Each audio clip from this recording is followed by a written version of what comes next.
Welcome. Tonight we're going to focus on the Harlem Renaissance, an excellent panel.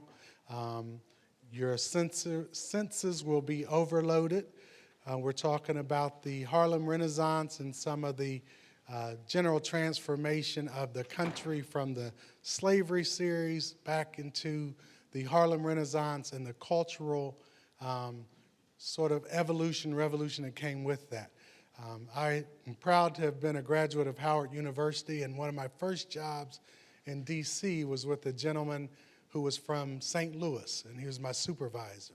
And he told me, I grew up over in Springfield, how important old US 40 was to black culture and entertainment, how folks would leave from the East Coast, could take it all the way out to the West Coast, and what we know as the Chitlin Circuit, stopping, entertaining, finding communities like this where there was a hotel, places where they could eat, places where they could perform. So welcome. I'm sure you'll enjoy the presentation, and I'm going to turn it over to the boss of the house, Ms. Susan Bradford.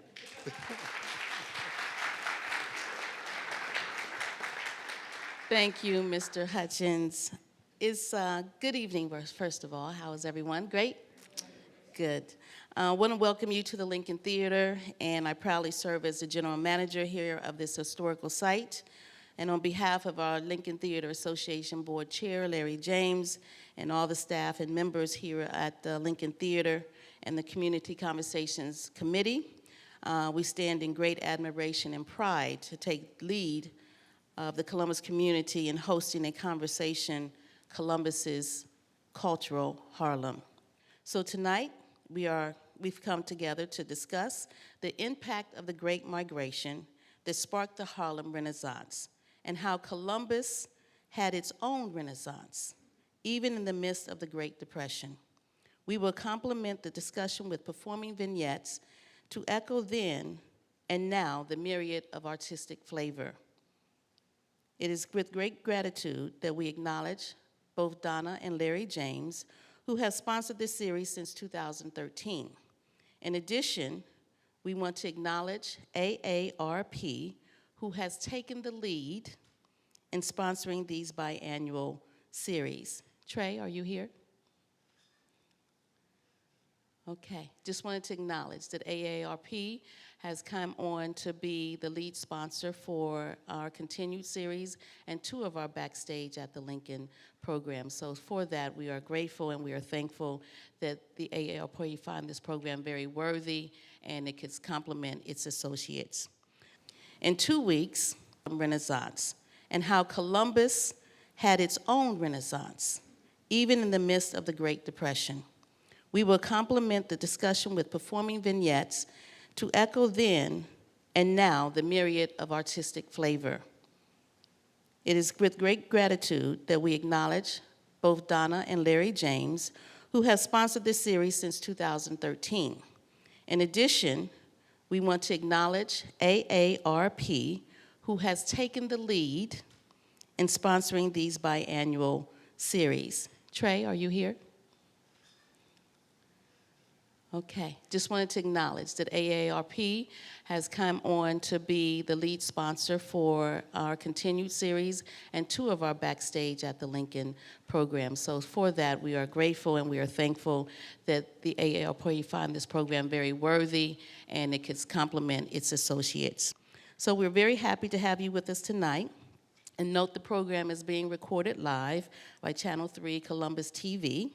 And although we appreciate the spirit that we have in social sharing and with the beautiful romances that we have with our phones, we ask that you silence your devices in honor of respect for the dialogue and also for the members who are sitting next to you and your fellow audience. So please enjoy conversations and thank you for supporting the Lincoln Theater. Now it's with my great pleasure that I bring to you my co-chair and board member, soon-to-be Dr. WCBE Sunday Jazz host, Dr. Jack Marchbanks. Thank you. Thank you, Susan. Good evening, everyone. Thank you so much for coming out. We appreciate it. We appreciate this wonderful turnout for our 5th community conversation. 5 so far. In the decade plus the long decade in which what became known as the Harlem Renaissance occurred, roughly from the late 19 teens to the early 1930s, the theaters and clubs in this very neighborhood became known nationally. The Empress Club, the Pythian, the Ogden, which this particular theater was originally known to be. They all became so well known that these venues in Columbus became places that artists from Harlem wanted to play, such as the Will Maston Trio. Now, many of you have heard the urban rumor that Sammy Davis Jr. First performed right here in this building. It's not a rumor, it's the truth. It happened. He came on stage unannounced and accompanied his father and uncles. While there is no known film footage of that particular performance, we do have an archival video of Sammy performing at about the same age he was when he stepped onto the stage downstairs. Can you run that video, please?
Now, did any of you notice what little Sammy had in his hand?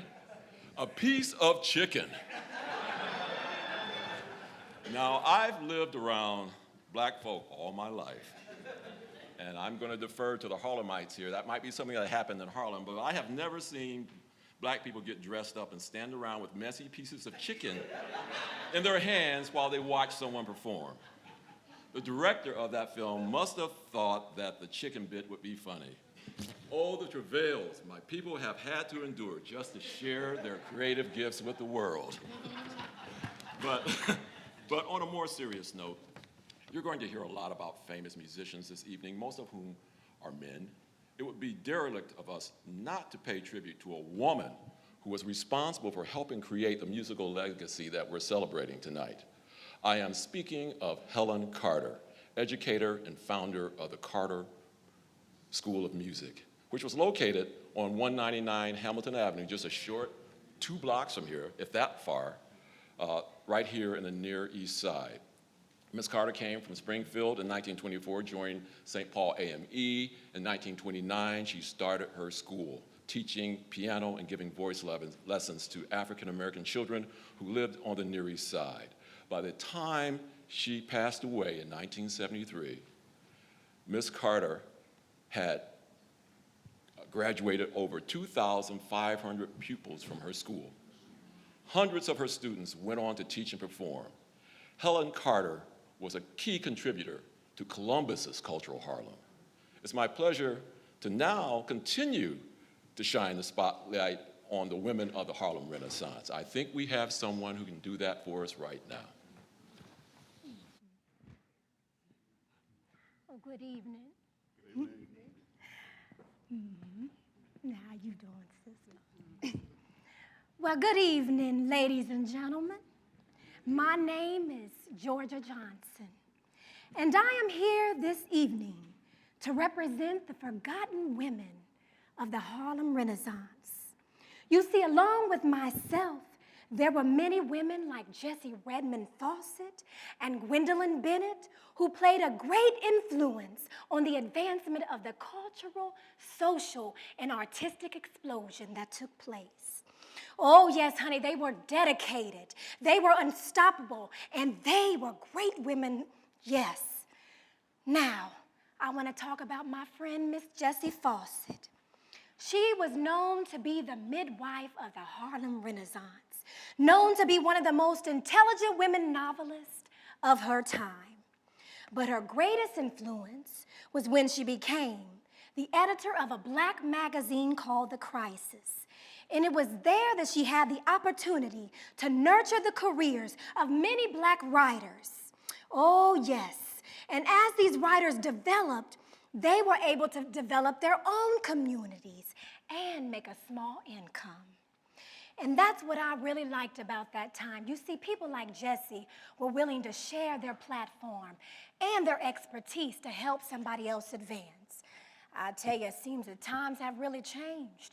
Seems to be me, myself, and I these days. Well, moving on. Moving on, honey. Let me tell you. Moving on to one of the most powerful women that I've ever known, Miss Gwendolyn Bennett. Oh, honey, I tell you, there was nothing that this woman could not and did not do. Yes, she was a very, very talented woman. She was a poet. She was a short story writer, a columnist, illustrator, graphic artist, and a teacher. Oh, yes, honey, she has an amazing story. And what I want some of you all to do, when you leave here, I want you to get on that internet and on the Googles and Tweeties. You know, young people, what you do. And I want you to look her up. She has an amazing story. Miss Bennett was responsible for thousands of African Americans being educated and countless artists' livelihood despite racism and the harsh economic conditions. Yes, honey, I tell you, we lived in some difficult times and had many obstacles standing in our way. It was one thing to be black, but it was another thing to be black and a woman. My own husband, I tell you, I had trouble in my own house. My own husband didn't support my writings, saying I needed to be focused on being a housewife. Well, I had dreams, honey, and I was determined to make my mark in this world, and that is what I did. Now, things really changed when my husband, who was a successful lawyer, died, and I had to run my household and raise 2 teenage boys. It was then that I got myself together. I got out there. I got a full-time job, and that's when I really started to focus on my literary works. I started having these gatherings in my home where black writers would come together, they would share, they would network, and they would support one another. Oh, yeah, kind of put me in the mind of what you all young people all do now, the poetry slams. Oh, yes, that's what I'm talking about. Honey, we had ourselves a good old time. Yes, we would come together, and it took on a life of its own. And it was a huge milestone for the Negro Renaissance. So you see, life wasn't always easy, but I'm proud to say that I never gave up. And I stand here proud to say that in my career, I wrote 40 books. I edited close to 100, wrote 40 plays, 30 songs, and I was able to send both my boys to Howard University where they studied law and medicine. Not so bad, wouldn't you say, considering those times? I tell you. Yes, so in conclusion, my friends, may we always be reminded to reflect on the vibrancy, the creativity, the endurance, yes, and the influence that these women, along with myself and countless others, had on the Harlem Renaissance. I tell you, and just as we face obstacles, you will do the same. But I encourage you to sing on. Yes, go ahead and dance. Play your music. Draw your portrait and write. Yes, write. Tell your story and change the world by doing so. Well, I thank you. Good evening, and God bless. I'm sorry. Excuse me. Thank you, but my mind has slipped me. I forgot one more thing I forgot to tell you. Now, I have a very special friend here tonight.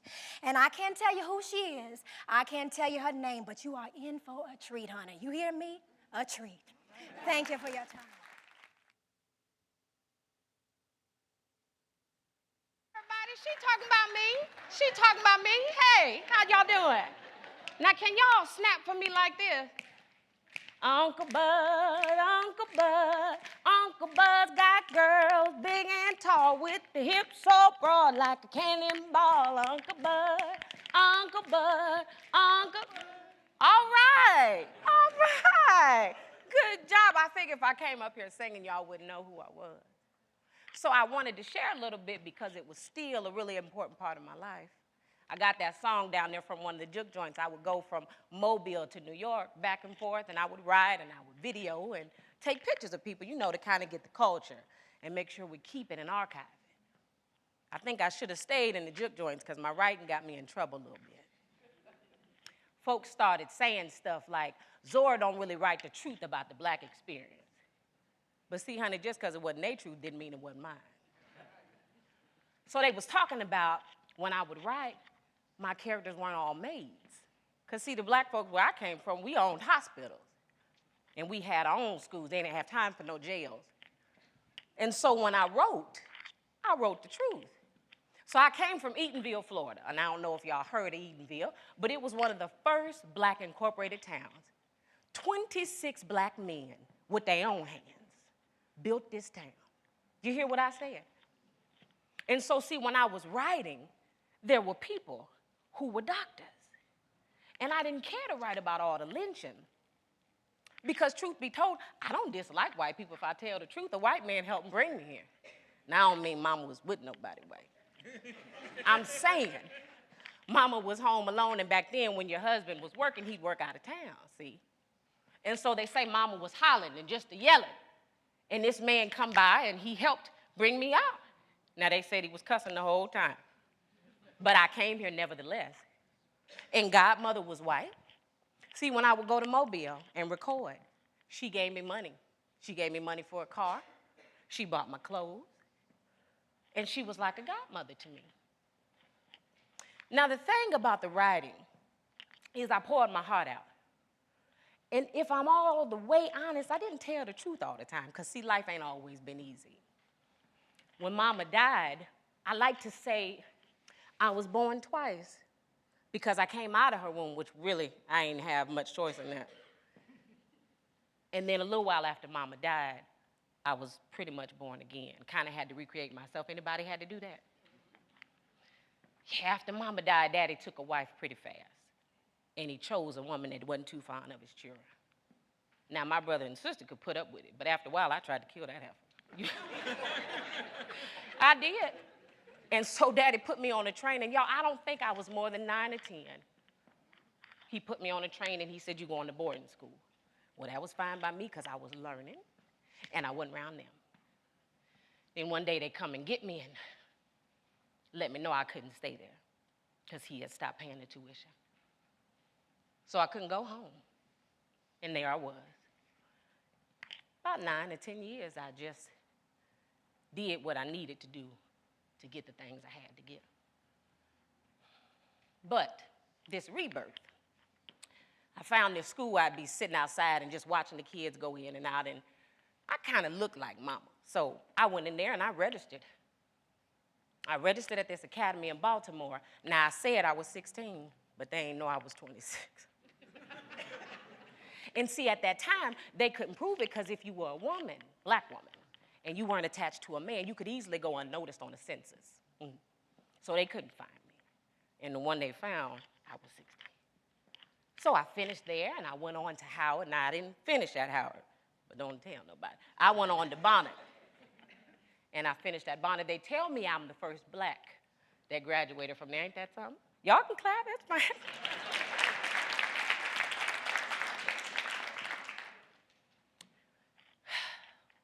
The writings. I'm sure some of you have heard of a lot of the books that I've written. But I realize in my writing, sometimes you can go so high and one thing can take you way down. Now, there was all kind of stuff going on, and some folk liked me, some folk didn't, and that's okay. But there was one particular time in my life where writing stopped. I would travel all over the place, and I went to Honduras this time. And I come back just a giggling, just a happy clothes, and I got off the plane, and 2 officers grabbed my arm. And I said, now, hey, I know my writing ain't got you arresting me in public. What's the charge? And they said, child molestation. And I said, well, what is that? What are you talking about? And they told me the name of the boy, and I said, oh, that's Sadie's boy. Because, see, I rented a place in New York, an apartment, and there were several other people that lived there. In my time, that's how we did it. Y'all got all these nice buildings. But I knew whose child it was. And I said, I didn't hurt that child. I didn't do that. But by that time, people got to talking, and they looked in some of my writings and said, look at this sentence. I know she did it because this is what she wrote, see. But no, nobody but the Lord, that child and me, know it did not happen. Now, they threw the case out because they looked at my passport and saw that I was out the country. But when the case was thrown out, so was my career.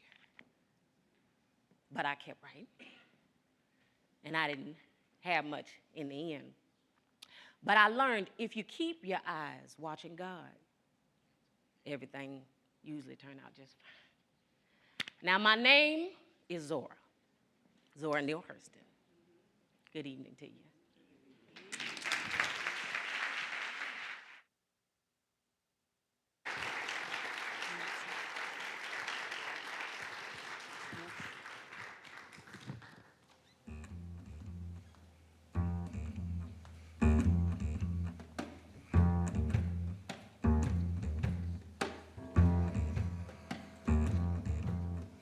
Long way, a long way, long way,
So our topic, Columbus's Cultural Harlem. Before we move on, I just wanted to give you introduce Cynthia Wingo, who played Georgia Johnson, and Sufi James, who played Zora Neale Hurston.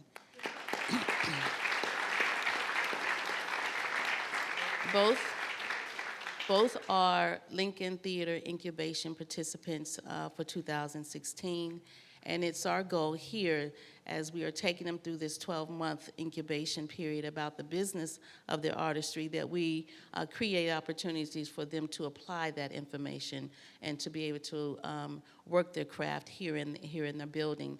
So this is one venue that we have our artists here performing.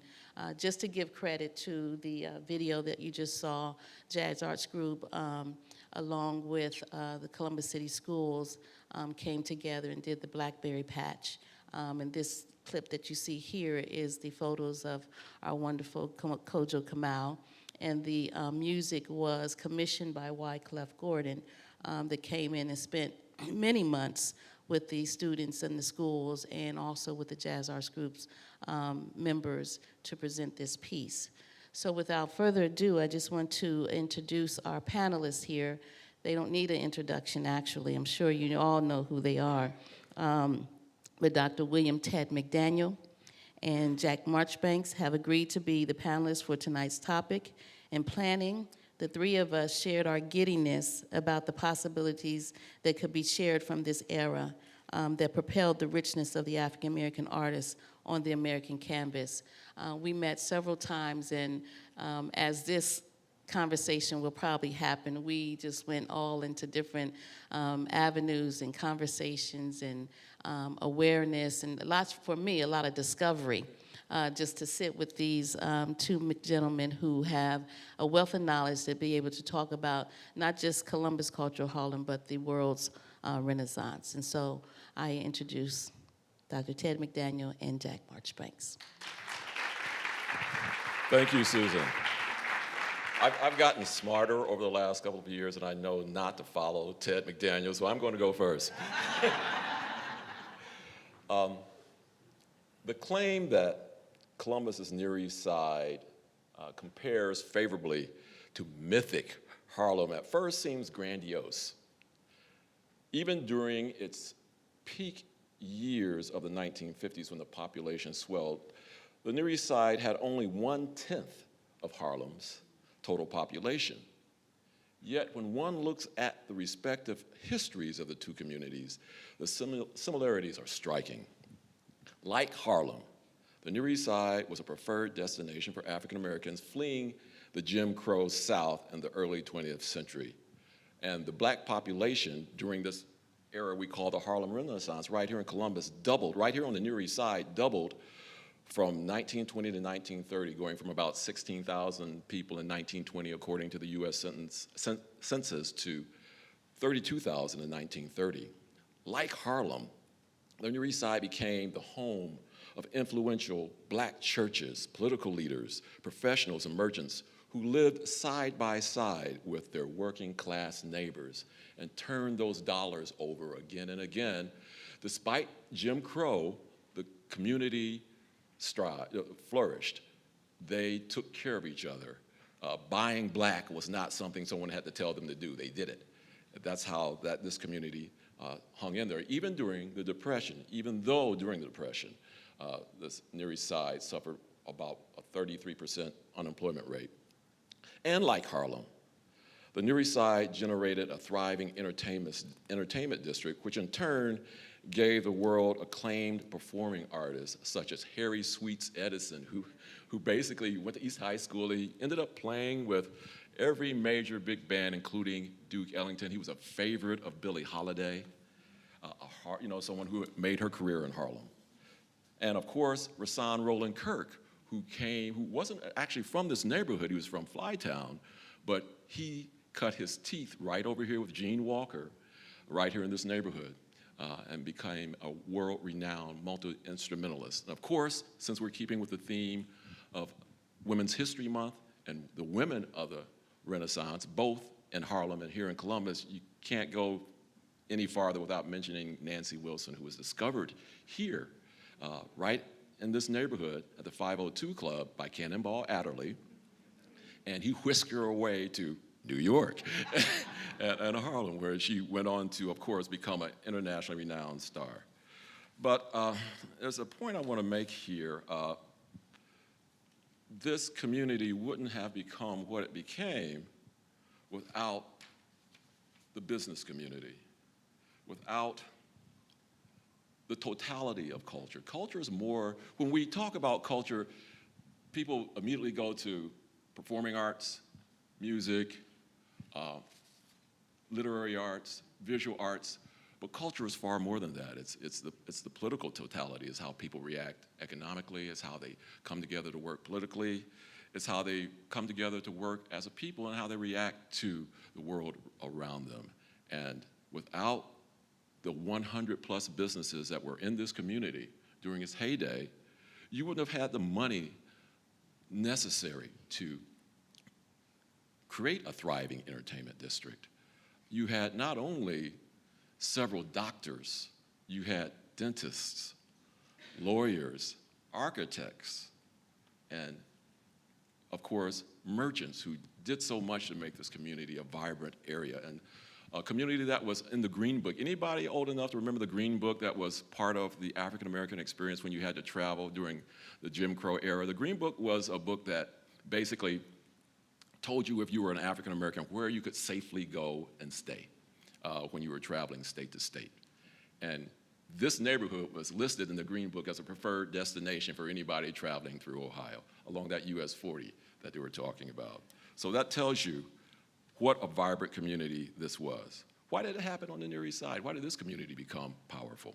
Why did it, you have to say, in regards to that totality that's culture, you have to talk about the churches. You had 5 churches that were basically foundation blocks for this community. You had St. Paul, the very first in 1823. You had Second Baptist, Union Grove, Shiloh, and Bethany, and Centenary also. But the entrepreneurial spirit, the entrepreneurial spirits and business professionals working together. Again, they used to call this area from Washington because if you can imagine, there was no interstate, so the quote-unquote Near East Side actually was over across the interstate. It started at Washington and went all the way to Champion. And African Americans basically lived in this long rectangle between Washington to Champion, with Long Street on the southern border and Mount Vernon on the northern border. 20,000 people packed into one neighborhood, 20,000. So that entrepreneurial spirit brought generations of talented people, talented professionals with well-educated African Americans coming from Wilberforce, coming from the Ohio State University when it started admitting blacks. So a person who came to this town in the 1930s, Otto Beatty Jr. Otto Beatty Jr. came to Columbus from Oklahoma, and it rebounded after the Depression. And this is a quote from Otto Beatty Sr., or pardon me, I said Jr., but I meant Sr. He had the Novelty Food Bar, which served everybody from Nat King Cole to Duke Ellington, just a short walk away. Here's what Otto Beatty Sr. had to say when he was interviewed by a guy by the name of Ted McDaniel about 25 years ago. What Otto Beatty Sr. told Ted is that at night, when the lights were on, Long Street looked like Las Vegas. If you were looking for someone, you could find them on Long Street. If not, they were either working, sleeping, or out of town. And he also stated that from Washington to Champion on Long Street, you didn't have to go downtown for nothing. Night or day, this neighborhood had everything. That gives you an idea of how vibrant the Near East Side was. And there's one other quote I'd like to pull out here that sort of seeded this thing, and he didn't even know he seeded it over 25 years ago. A certain professor from Memphis who worked in Atlanta and then came to Columbus and was stunned by this history, particularly of the vibrant entertainment district in this neighborhood. This professor of music and African American studies at Ohio State University said, in effect, Long Street and Mount Vernon Avenue became for black people in Columbus what Lenox Avenue was for the black community in New York's Harlem. That statement was made by Ted McDaniel. Mr. McDaniel? Thank you. Let me say I'm especially honored to have this opportunity at this time to share some ideas with you about the Harlem Renaissance. And it's a term that we use, and sometimes we don't know why we use it or what it really means. And I want to just talk about some parallels here for just a moment. To put a little bit of context on the discussion, what are common ground areas between New York City and the city of Columbus? First of all, the driving vehicle for the explosion of black people in the North was the Southern migration. The transformation from the rural agrarian South by people of color who had been enslaved, as you know the story, for hundreds of years. And even after emancipation, even through Reconstruction, with the dawn of a new century, we saw one of the most incredibly brutal periods. We talk about terrorism today in the world with respect to people who were bombing and killing. It was terrorism in the United States in the black community. And so as the Industrial Revolution unfolded, particularly in the last half and the last quarter of the 19th century, new opportunity came for these primarily Southern black folks to move to the north to more industrial areas. So Columbus, in that sense, the same thing happened here to a much smaller degree that happened in New York City. But it also happened in Indianapolis. It happened in Detroit. The magnet in Detroit happened to have been the automobile industry. Little Detroit, Akron with tires and so on, was another one of those places. Chicago was a major point, populated in large part because of the Illinois Central Railroad that ran from New Orleans through my hometown of Memphis all the way up to the city of Chicago, that easily transferred black people from one geographical locus to another. Now, this is important. This district that we inhabit right today, that Jack just correctly drew a parallel with Harlem, came about because that's where black people could live. You got to understand that this was not some conscious decision on the people themselves to say, well, let's locate over here in the Mount Vernon, what became the Mount Vernon Longstreet neighborhood. It didn't happen that way. This neighborhood, through legal maneuvering, city hall, government work, and those who run the town and run these communities, decide where black people are going to live. You can go back to Harlem and you'll find the same story. After 1935, there was an explosion of available housing that had been earmarked for black people in Harlem. So Harlem, you know that story very well, became the largest black neighborhood. This, at one point in the city of Columbus, was its largest black neighborhood. Other parallels. New York has its Broadway and Fifth Avenue. We have our Broad Street and High Street, you know. They have 125th Street and Lenox Avenue in Harlem. We have Mount Vernon Avenue and Long Street, you know. So there are these parallels.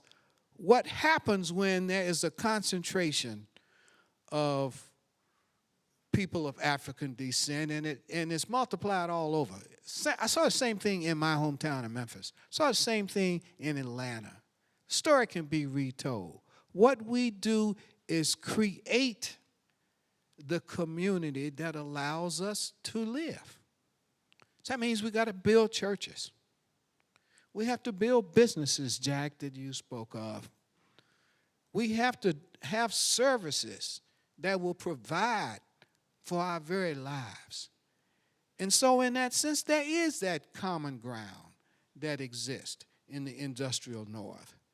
And of course, eventually, you got to have music.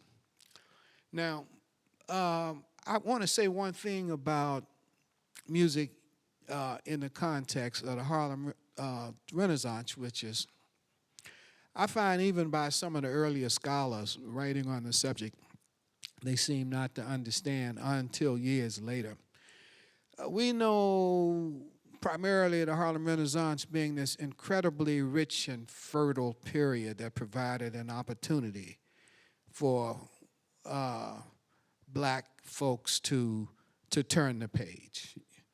People like W.E.B. Du Bois, people like Alain Locke, people like James Weldon Johnson, who composed Lift Every Voice and Sing That We So Proudly Sing Right Today, all found themselves in New York around the same time. And it was after World War I where you saw a tremendous explosion. Emancipation just does not mean taking shackles off.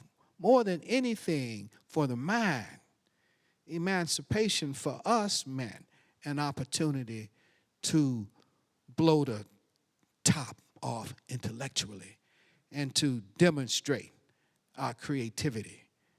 Let it manifest itself in any number of ways. And that's what they did.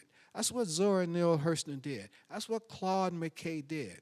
That's what James Weldon Johnson did. And the list goes on and on. But let me say, in this so-called new Negro movement of the Harlem Renaissance, which had been defined for a good many years as primarily an intellectual literary movement, the framers, I must share with you, weren't too cool about the music.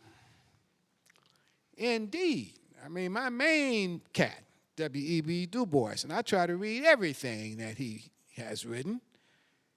And if you haven't read Souls of Black Folk, go out and buy it tomorrow. You need to go back and refer to it because there's so much heavy, heavy stuff in there. But they were suspicious. They were suspicious about the blues. And despite all this new stuff that was coming in Harlem during the late teens and 20s, Louis Armstrong, remind you, was in New York in the mid-late 1920s. The recording industry by that time had gotten some traction, and people were beginning to listen to this music on Victrola. So the word was spreading rapidly because of technological advancement. But initially, these framers of the Harlem Renaissance, these black new Negro leaders, were suspicious about the music and had to be convinced otherwise. And of course, that happened. Isn't it interesting that right now, if you looked at your Sunday New York Times magazine, the cover story and the biggest amount of pages in there celebrate Shuffle Along. You know, U.B. Blake and Noble Sissle. I mean, it's coming back. That's the Renaissance. You know, right on Broadway. It's about to open up for the public in a few days. So, Eubie Blake from Baltimore spent a lot of time up in New York. W.C. Handy created a publishing company, went to New York. New York was becoming, around the same time as the Harlem Renaissance, the Big Apple. Wasn't quite there yet. So you have to kind of stand back and look at social movements with the telescope as well as the microscope. Tonight we're looking primarily with the microscope to see music-wise and otherwise what happened. But I just felt the need to point out some of those differences. And a little later on we can talk about how that manifestation here, New York had its Lafayette Theater, its Apollo Theater. We had our theaters too. We're sitting in one right now. We'll talk about that a little bit later on. Thank you.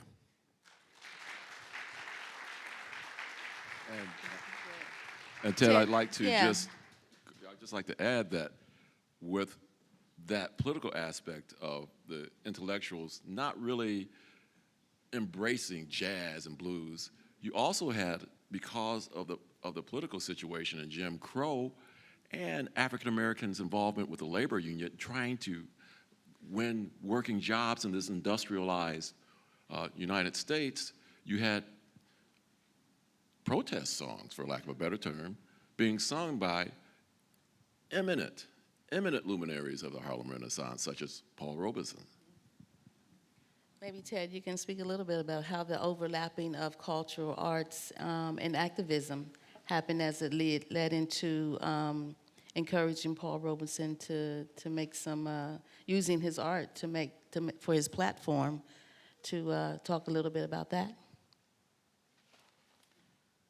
Well, thank goodness for Paul Robeson.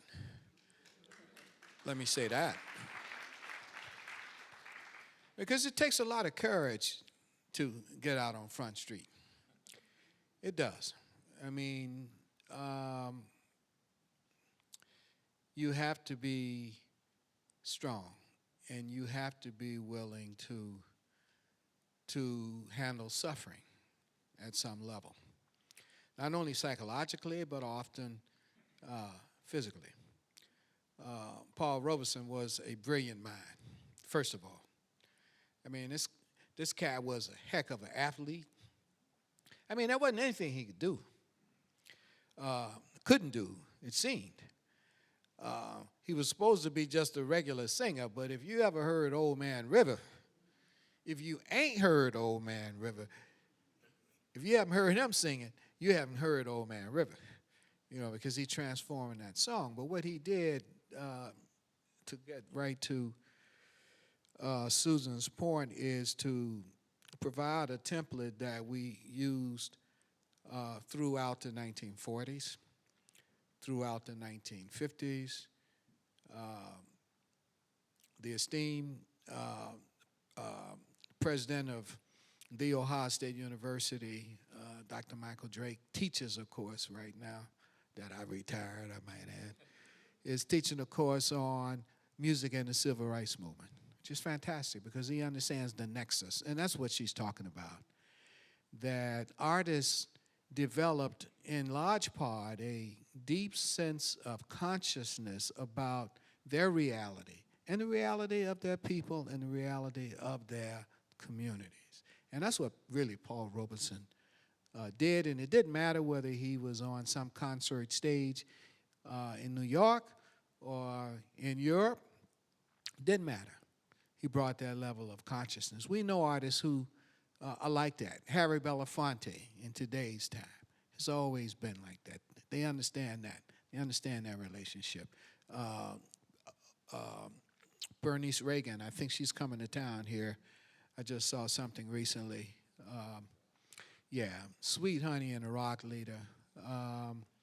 She has that kind of consciousness.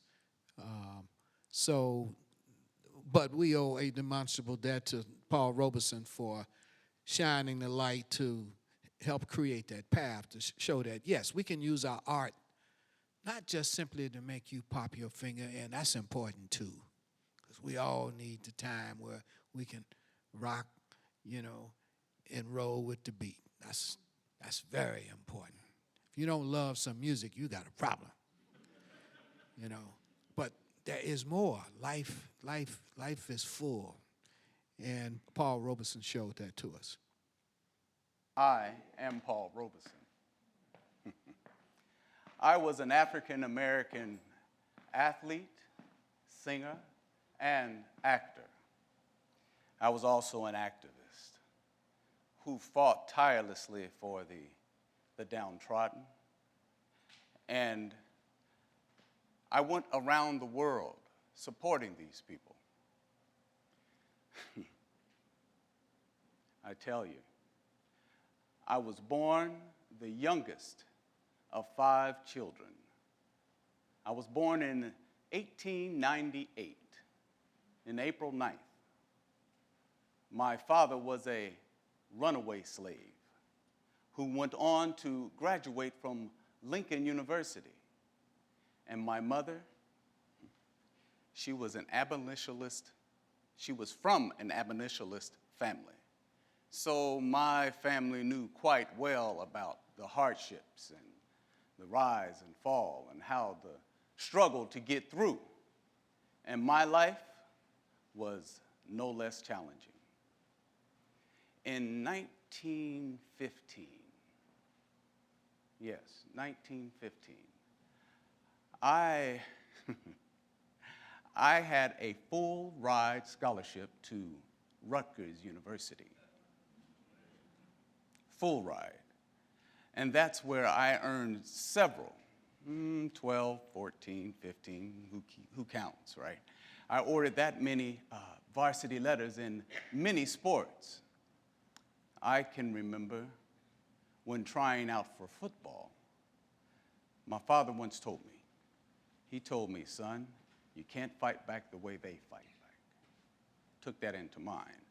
But I remember trying out for football, and a guy walked up to me. We go on the line. He takes and he punches me in the face. I'm like, what was that all about? So I'm on the line. We tackle. He pushes my face in the mud. Son, you can't fight back the way they do. Then another time, my hand was on the ground, and he steps on my fingers. And I pulled back a bloody hand. My fingernails were all torn off. And that's when I picked him up, and I got the job. Yes. Well, I tell you, I also graduated valedictorian.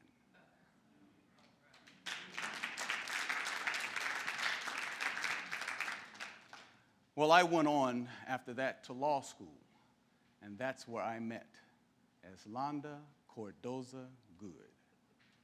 She was to be my wife.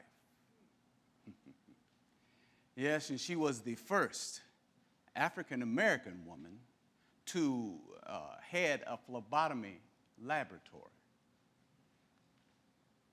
My wife. She wasn't my first choice, but she ended up my wife. I tend to ramble on, and they told me to write that stuff down. Well, I use my deep baritone voice to promote the Negro spirituals and to share the cultures of other countries and to benefit the labor and social movements of my time. I sang for peace and justice in 25 languages throughout the U.S., the Soviet Union, Europe, and let's not forget Africa. Yes, I became known as a world citizen. Let's just say that I was comfortable around people from Moscow, from Europe, from Nairobi, and from Harlem. My friends were well-known people, like the African leader, Jomo Kenyatta. You've heard of him. India's Nehru, and W.E.B. Du Bois. Yes, some writers you might recognize. James Joyce and Ernest Hemingway, just to name a few. I mean, my 11 films included such films as Body and Soul, Jericho, and Proud Valley. In my travels, I learned that racism wasn't as virulent in Europe as it was here in the U.S. Yes, when I opened up here on stage, I was met with all kinds of harassments and turmoil. But in London, my opening night for, I think it was, Emperor Jones? Yes, Emperor Jones brought the crowd to their feet. They gave me cheers and applause for 12 encores. Yes. You know, I learned that I earned an international acclaim for my lead role in Othello, which earned me several awards. You look that up on that, what is it? That Twitter? Is that it? Google? Look it up. I'm also known for changing the words to the showboat song Old Man River from the Meek, I am tired of living and feared of dying, to the Declaration of Resistance. I must keep fighting until I'm dying. In 1933, I donated my proceeds from All God's Children to the Jewish refugees fleeing from Hitler's Germany. During the 1940s, I met with more opposition for speaking out against racism and promoting world peace. I protested the growing Cold War, and I worked tirelessly to try to work with the U.S. and Russia for peace and harmony.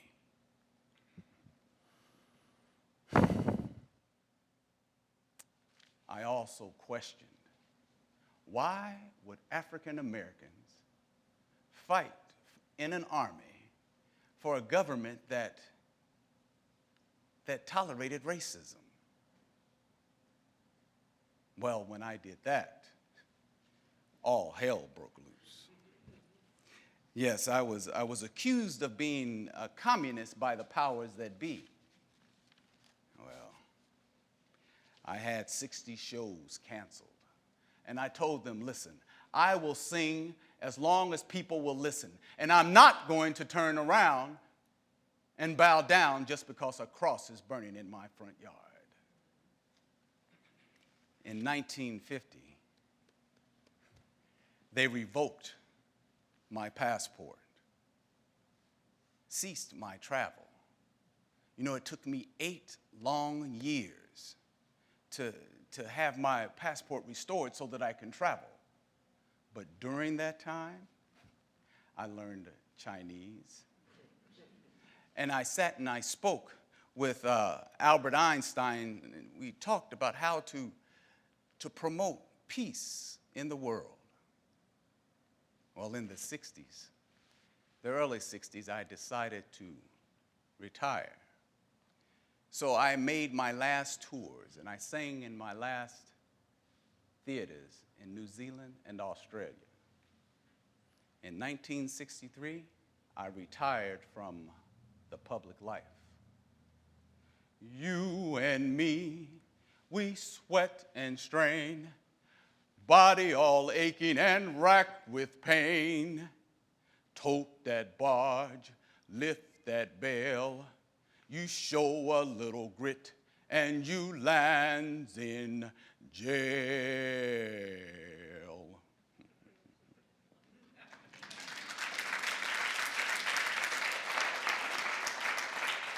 I must keep laughing instead of crying. I must keep fighting instead of dying.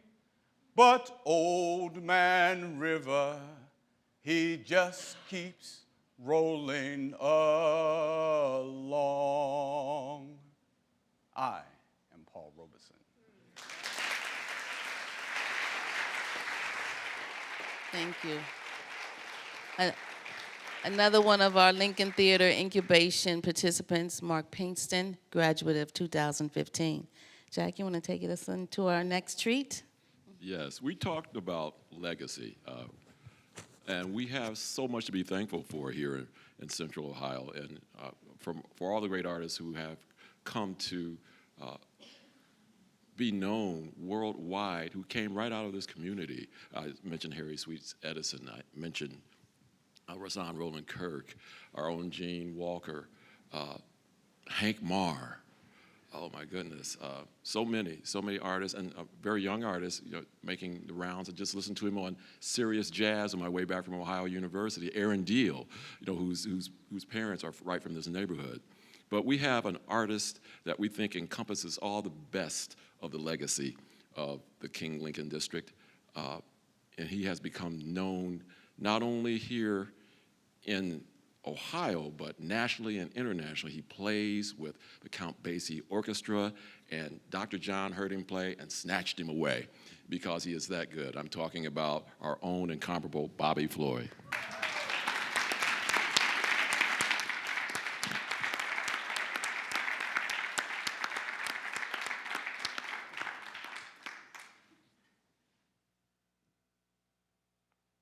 So pardon my voice. I'm Just Wild About Harry from the Renaissance era. And I'm going to segue into Fats Waller, Ain't Misbehaving by Fats Waller from 1929. Thank you.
Yubi and Fats are smiling from heaven.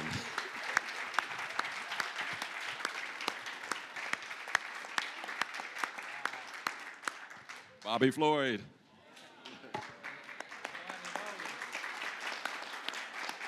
Thank you. How's that for a Wednesday night session, huh? Before we open the floor for questions and answers and dialogue, I just want to say to you that more of the performance vignettes that we have, some of the music from that era will happen at our gala, which is April 7th, where our Lincoln Theater artists will again grace our stage and bring this theme to life in honor of all the programs that we do here at the Lincoln Theater, all of our signature programs. So right now I encourage you to see Ms. Deanna in the back there as you begin to leave after the dialogue, to join us for our gala. It is our one event that we have where we showcase all of our programs, and all the proceeds there go back into our programs and allow us to have these kind of sessions, our Backstage at the Lincoln, our Walk of Fame, our Artist 100 programs for the youth, and to just maintain this vibrant history that we are creating right now. And then beginning to say to our community that the Lincoln Theater is that epicenter for artistic growth and support. So now at this time, we will bring the mic to the stage here. And we've given you a lot of information and talked about a lot of different scenarios between the Harlem Renaissance and Columbus Cultural Harlem. And so now we're ready to hear from you, your thoughts, comments, and questions, either to our panelists and also to our artists who are here as well. So they can, Zora and Paul and Miss Georgia, you guys can come up here and have a seat just in case they might want to pose a question to you. They're very nervous about that, but they've researched and have done their work, as you can see in their presentation, that they know what they're talking about here.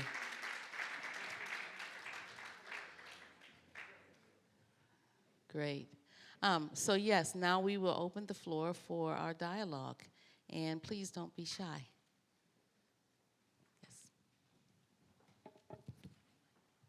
I have two questions. One, you talked about the northern migration, and I'd be curious to know what the attraction to Columbus, Ohio was during that era, because at that time, Columbus wasn't really like a big industrial hub like an Akron or a Chicago or a Detroit. So that's my first question. And then the second question is, I know that when they built the freeway and did quote unquote urban renewal, that had a lot to do with the destruction or the breaking up of the culture of this neighborhood, but also wonder if the success of the civil rights movement was also part of what caused this community to sort of not be as cohesive as African Americans were able to live in other communities in suburban areas where they had before been, redlined and things like that, and were not able to.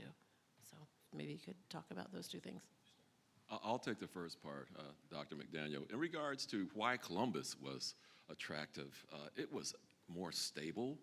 It didn't have the industrial jobs that, say, an Akron or a Youngstown or even a Cincinnati had, but it did have, even as early as the 1920s, a large number of service sector jobs.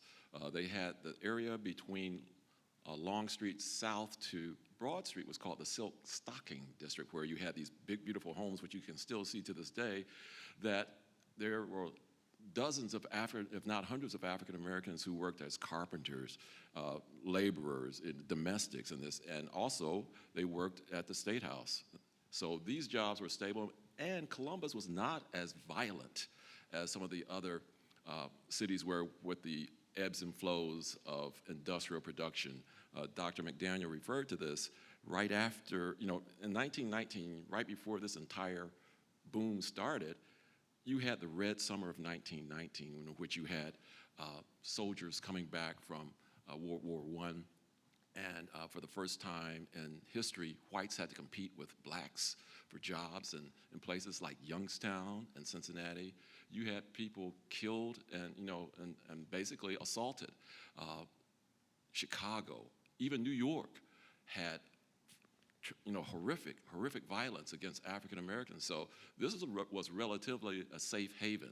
So that's part of the reason Columbus became attractive. Also, as was mentioned, it was an easy city to get to with rail lines and US 40, and you had this community starting as early as pre-Civil War with a pretty unique professional class of African Americans already in Columbus. So that drew success breeds success. So that's why those are some of the factors in Columbus's growth.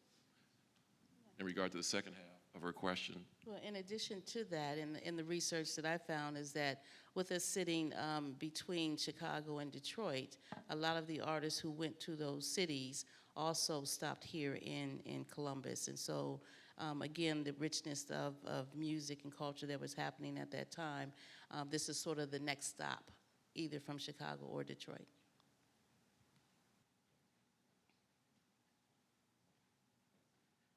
How you doing? My name is Andre Connor. Forgive me if I missed this. You guys talked about the Green Book. I've heard of the Green Book, but what were the contents of the Green Book? Because you say because it said let African Americans know what was safe passage, and how was it dispersed out to African Americans? It was promoted by African American newspapers. What it was a travel log. It basically told you these are hotels that service African Americans. This is where you can stop for gas. These are restaurants. And our own St. Clair Hotel was on the Green Book, as well as a couple of the theaters, including the Pythian and the Lincoln, as entertainment spots for people traveling across. So the Green Book was put out. I'm not exactly sure who published it naturally, but I know that it was advertised by African American newspapers, from the Pittsburgh Courier to Chicago Defender. So that's what it was. That was a Green Book. It was meant for Jim Crow America because blacks couldn't stay in white tourist facilities, be there hotels or restaurants. So it told you where you could go and travel safely. That's what the Green Book was. Thank you. I'll just add that there were 5 hotels in the area, in this area, quote unquote black hotels. Macon Hotel, which by the way was known for its high jam sessions. That was still around when I arrived here in the 80s. St. Clair Hotel, the Broad Lincoln Hotel, Litchford Hotel downtown, and the Skyline.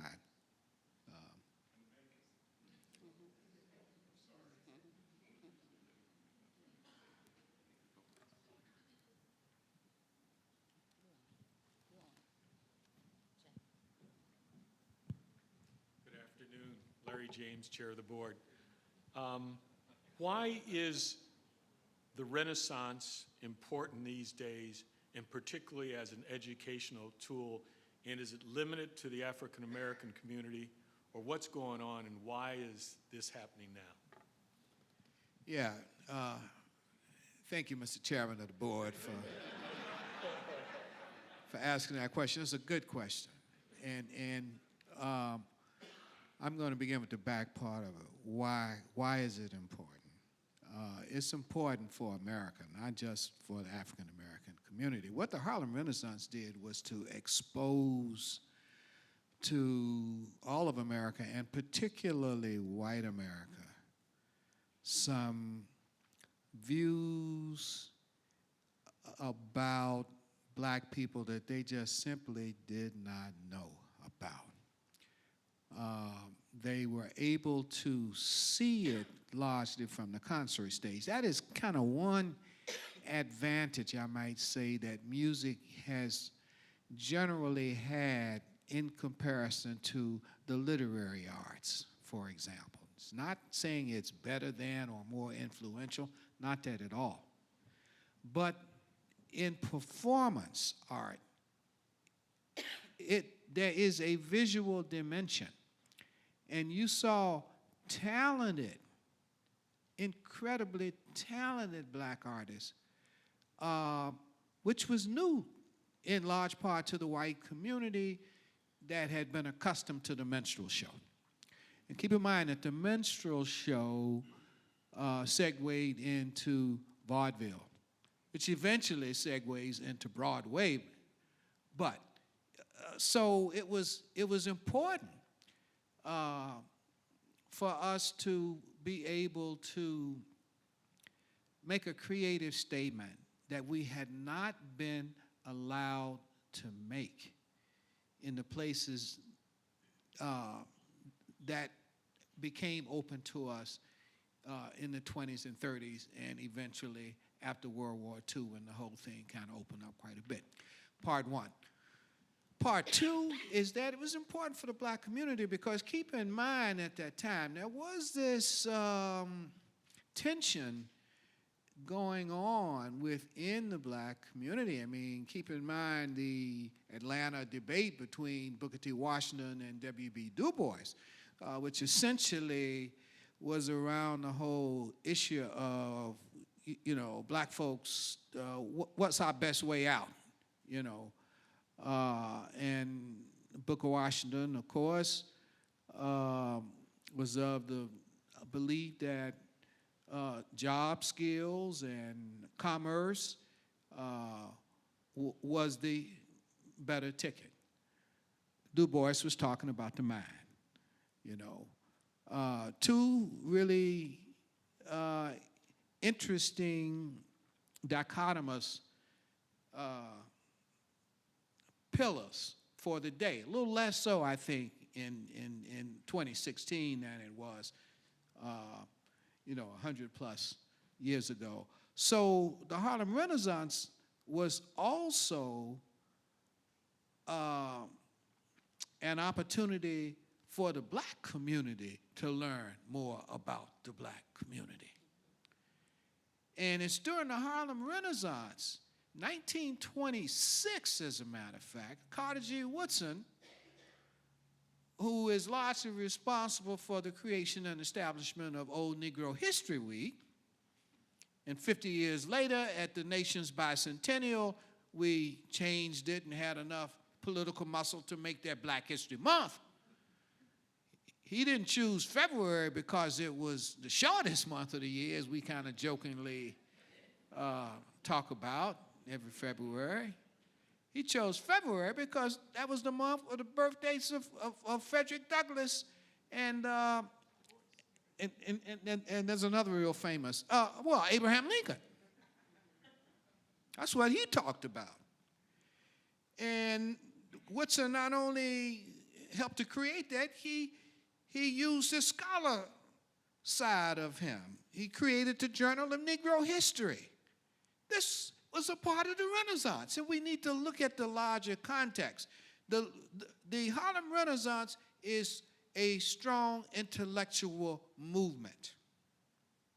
It is a strong intellectual movement. It is also the period at which two important historic institutions that have served us the entire 20th century and continue to do got established. One was the NAACP, and the other one was the National Urban League.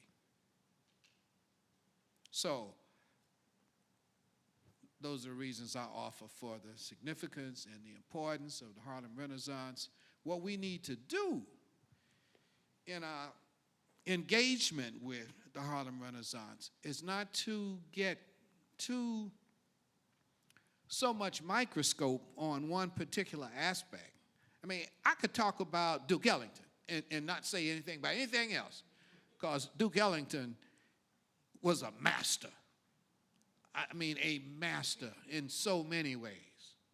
But it's important to see the larger context and to understand purpose and meaning and how we are connected. We really are connected. And that's why it's important for us to continue to study the Harlem Renaissance. Hello, everybody. I wasn't going to come to the microphone because I sometimes get nervous, but I would like to say this is an honor. I, who am born and raised as a Harlemite, I come from generations of those who are born in Harlem, and it is my honor to be here today. First of all, when you hear those of the panelists and even the people in the audience and the performance, that how much was gained from those who stepped foot in Harlem, or those who even live here in Columbus and had some reflection of what that Renaissance period. All my life I heard about from my mother and aunts, my grandparents, about the greatness of what the Renaissance meant. And so we almost took it for granted. It was not until I started traveling throughout the country and somewhat throughout the world that I really realized what it means to have had the Harlem Renaissance, lived it, felt it, even on the front porch of a building that we lived at, to hear the music on the corner, and what that really means. And what it really, really means when it's all said and done is that we as a people have always stood up, have always had voices, have always sang our songs, have always walked in glory, and have always been kind. So I do thank you. Thank you.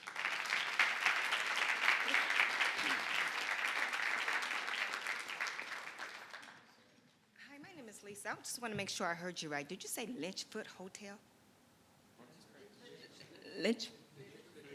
Lynchfield, okay. Okay, back there it sounded like Lynchfoot. Thank you. I was going to say, where is that?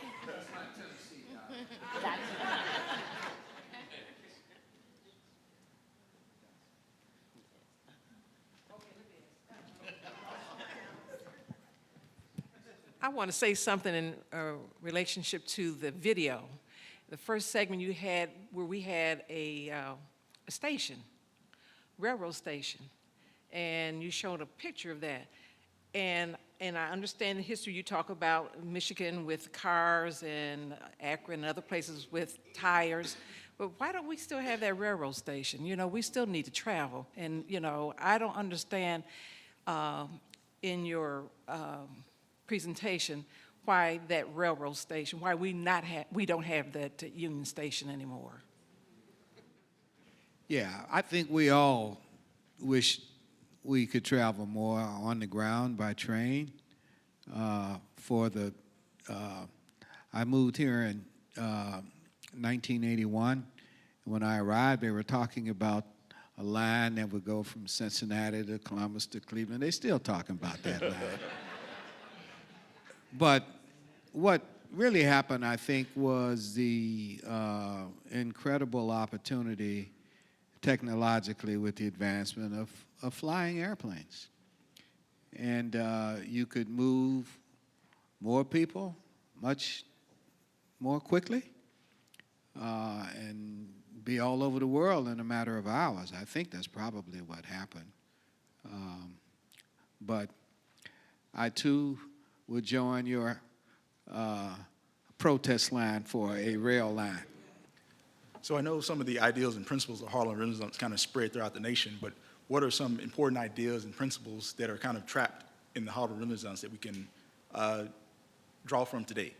So I don't think it's kind of wrong to say it ended, but what are some ideas that are still kind of trapped in that time period that are important for us today as a nation and individual? Well, musically, I mean, it was during the Harlem Renaissance that the jam session became a laboratory for experimentation and for incubation and for trying out new ideas and for competing against peers.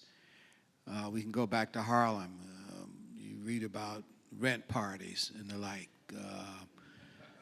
coming out of the Depression when people would literally use their spaces to invite others with a cover charge so that the monies that they collected to be entertained in the house would go toward payment of that housing. So maybe we'll end up going back to that one, but some of these mortgages today. But certainly the jam session and Bobby Floyd just, wow, I mean, what can you say? But in the amount of time he was on stage, he gave you a history of jazz piano. I mean, there was some ragtime and it was rather subtle, but organically underneath, you could feel it. You know, there was lots of stride.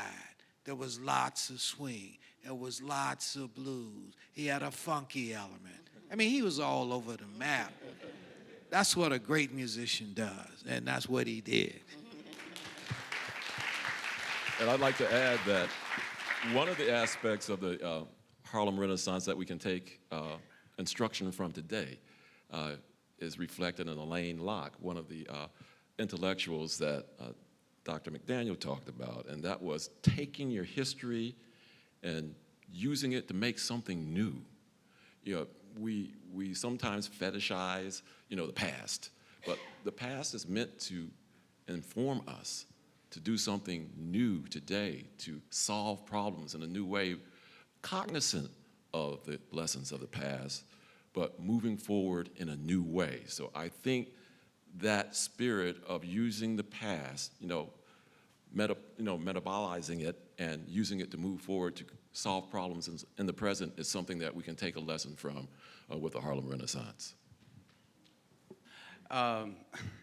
You talked about how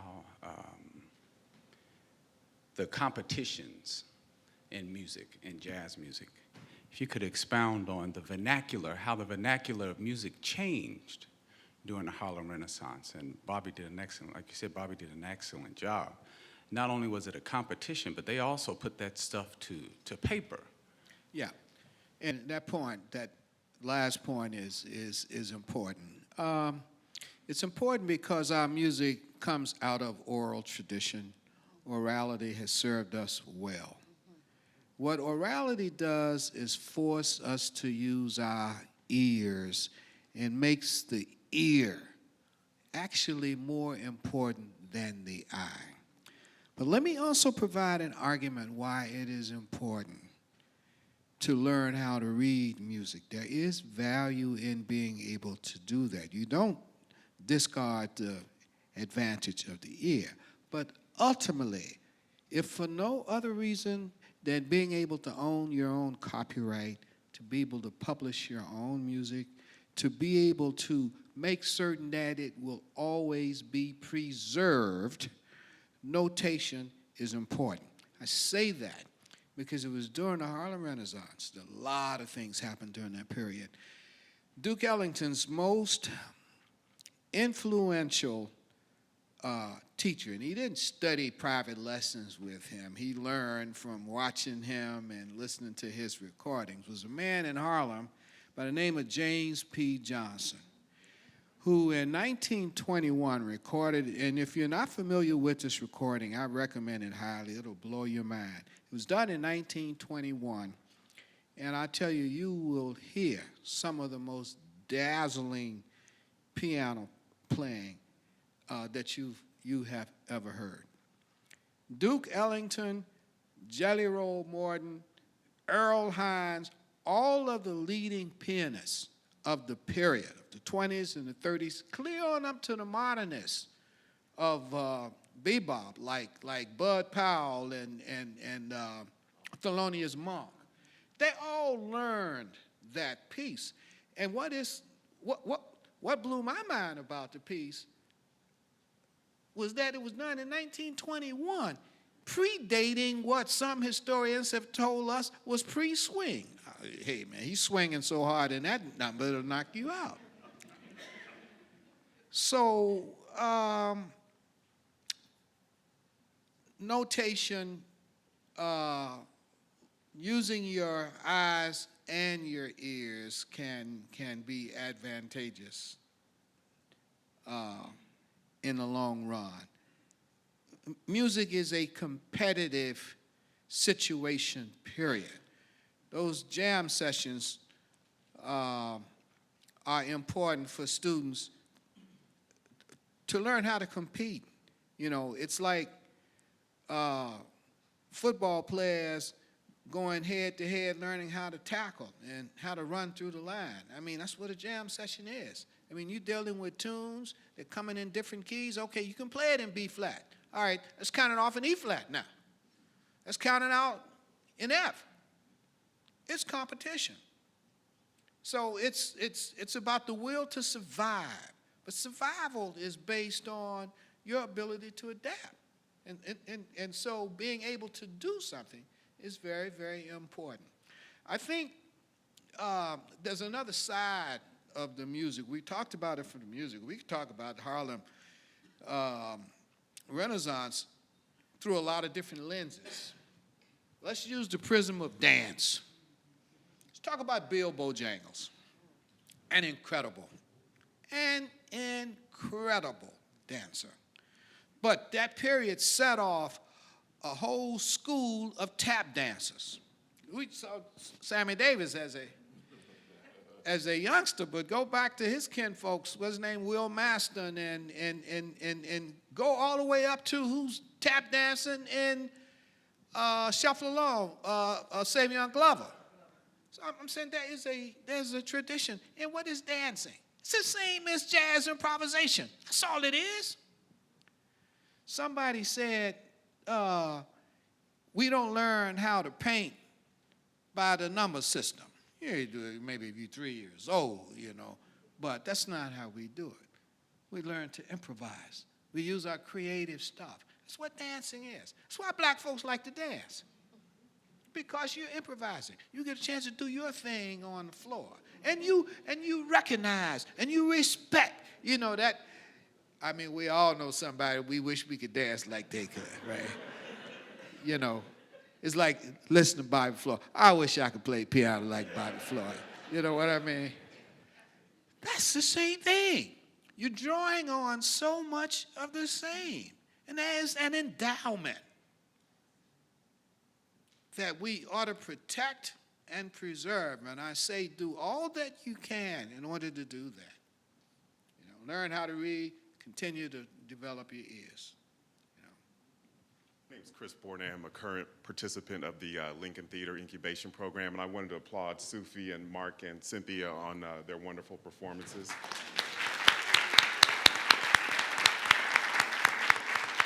I also wanted to ask a question. This is building off Professor McDaniel's comment about oral tradition.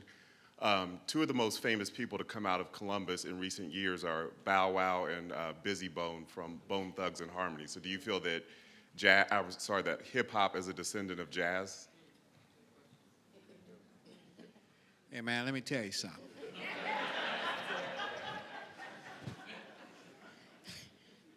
Hip-hop is an incredible cultural force, okay? It is. I mean, I remember when we all thought this thing wasn't going anywhere. It's just these young black kids. They ain't gonna do nothing, They ain't got nothing else to do but talk about it. Listen, it's all over the world. And everybody, it is hard to find a country where there's not some engagement of hip-hop. Because what hip-hop ultimately is, it gives voice in a creative fashion. And it, unlike most other disciplines of music that have prescriptions, if you're gonna play a bebop tune, there's a certain way to do the phrasing. If you're going to do a Duke Ellington swing or a Count Basie swing, there's a certain way to interpret those eighth notes at a particular tempo. You know what the rules are for hip-hop? You make them. You make them. And the only thing that matters is what you do with it. You'll either be accepted, liked, disliked, hated, shot, or whatever. All those are possibilities now. But I know of no other musical force that provides any more creative artistic license. And I remember, I've got two sons, and I remember when they were growing up, and I was thinking this for a basement, because that's where they'd go to play their stuff downstairs.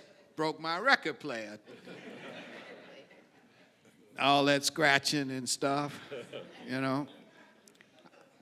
But let me tell you, I have learned so much that I ended up creating a course up at Ohio State that I've titled From Bebop to Doo-Wop to Hip Hop, an exploration of the rhythm and blues tradition, and you can't get in the room.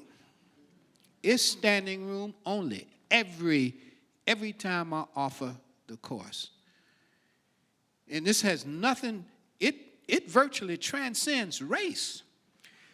I retired back in June, but they invited me back because they liked the enrollment in my course, which translates into dollars. I know what the deal is, you know. But I'm happy. I mean, I love teaching. That's my passion. The enrollment, percentage-wise, this fall was probably 85% white. It's usually not like that. It's usually more like a 60-40 balance. Sometimes white, sometimes black. My point is that when you look at the trade mags and you chart record sales and purchases and so on, the largest consumers of hip-hop music, not the black community, but the white community. And it's being done all over the world. So, I mean, whether you like it or not doesn't really matter. It's here, you know. I just want to add one point to, all that Dr. McDaniel has said. Jazz musicians have embraced hip-hop in a big, big way. Kamasi Washington and Kendrick Lamar, of course, collaborated on his latest release. So it shows you that whole point of this dynamic, using the past to renew. Sometimes people coming from the past can use the present to move forward. So it just shows you that hip-hop is a valid descendant of the jazz tradition in many ways. So we'll take one more question here. Our time is wrapping up here. We'll take your question and then we'll close. Good evening. My name is Darshelle Williams. I want to thank you so much for coming and sharing this incredible information with us. I was blown away by the 30,000 people in this area. And looking at these beautiful houses around here. Did black people occupy these houses, or were they built later on? And how far north and south did it go? Because I think it's incredible, from Washington to Champion, how far south and north did it go where they occupied this area? Well, the community, the Near East Side these days is from the interstate to Nelson and all the way down to Main Street on the south and up to 670 on the north. But to answer the first part of your question, those homes that you see in these beautiful blocks between Long Street and Broad were mostly owned by whites up until the 1950s. As Dr. McDaniel talked about, we didn't choose where we lived. We were forced to live in certain places, and this area was redlined. But then you had pioneering attorneys who basically did, they broke blocks. They called it block busting.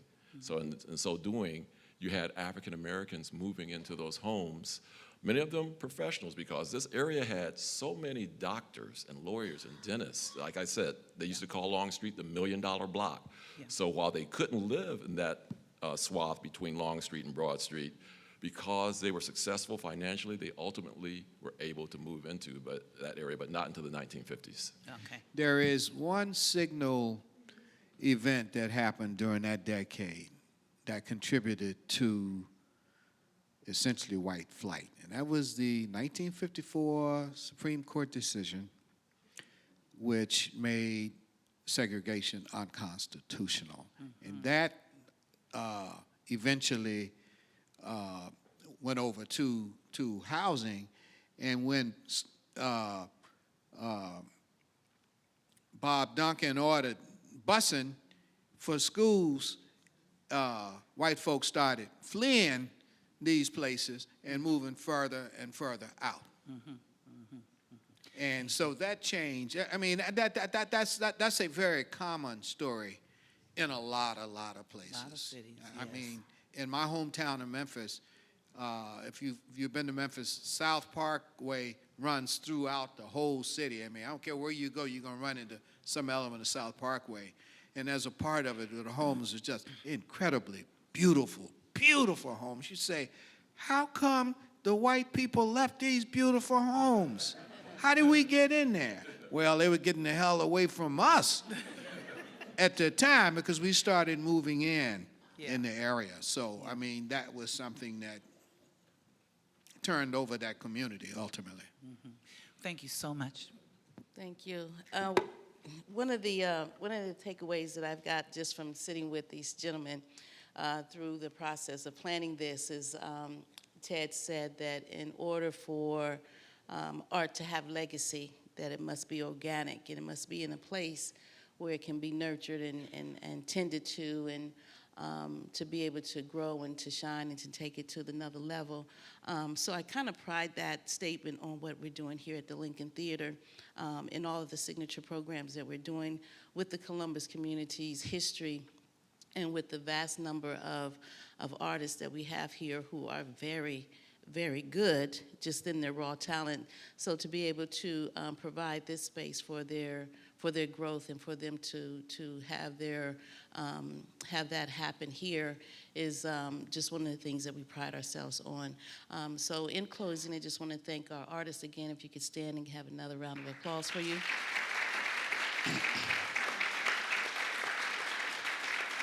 Thank you. Again, we just want to thank our panelists, Dr. Ted McDaniel and Dr. Jack Marchbanks. I'm going to call you doctor, right? I'm putting it out there. Of course, our Lincoln staff over here, Kevin and Isaiah, and the wonderful Bobby Floyd. Yes. Not often that we get a Wednesday night serenade like that, so thank you, Bobby, for doing that. And again, to you all, so thanking you for supporting us here at the Lincoln Theater. All of these events, most of the things that we have is free and open to the public purposely. Of course, with our wonderful director and visionary, Larry James, things happen here. So for that, Larry, we thank you. Truly a man of his word and backing all the things that needs to happen and wanting to create a space in our community for dialogue on all levels, purposely stepping on toes, purposely having that space to just share your experience and your thoughts about that because it's important to us. So for that, again, we thank Columbus TV for recording this. We'll, if you connect to us by way of our website, we can let you know when that will be airing on Channel 3. All right, thank you.